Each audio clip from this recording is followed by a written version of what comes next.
What we've learnt from Brexit is that people who like him are never, ever, ever going to admit that they were wrong.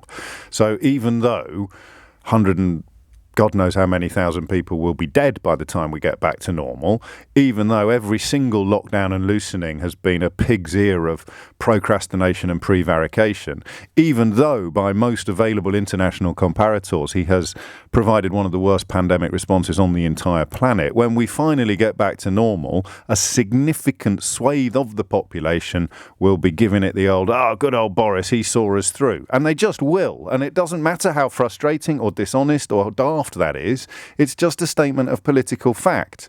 It is what happens when you have a personality cult in Downing Street.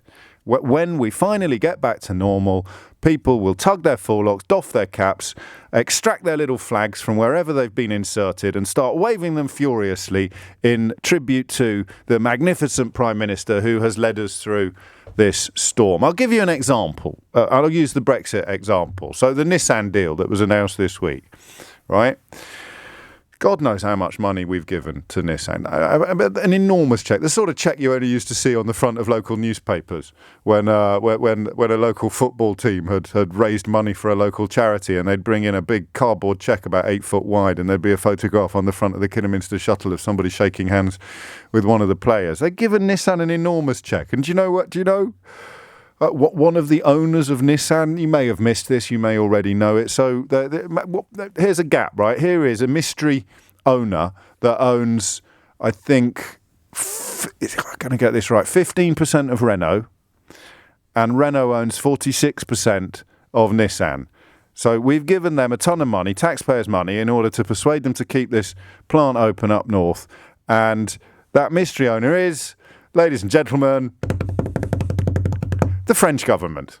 Funny, you probably didn't read that in the Daily Telegraph, did you? Or the Daily Express or the Daily Mail?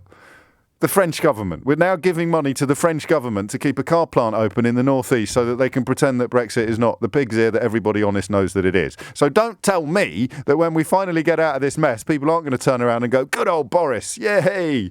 Unless, of course, even perhaps if you have buried a loved one. I mean, such is the nature of a personality cult. So that's what's going to happen. And that's why you have to hope it works this time. You have to hope, even though he is betting against your wishes, all your worldly goods on this ludicrous, reckless gamble, you have to hope it pays off. And there it is. So shall we recap on yesterday's press conference? I think first we'll hear from the Prime Minister himself.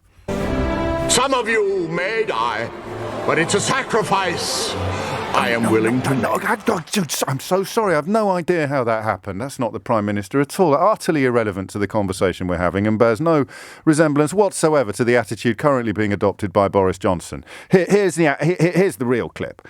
I think that what we're trying to do is move from a universal government diktat to relying on people's personal responsibility. Relying on people's personal responsibility. Boris Johnson. I can't just ask one of his wives what his record's like on personal responsibility. I mean, he hasn't taken personal responsibility for any of his marriages and currently an unknown number of children. But hey-ho, you keep telling us about how important personal responsibility is.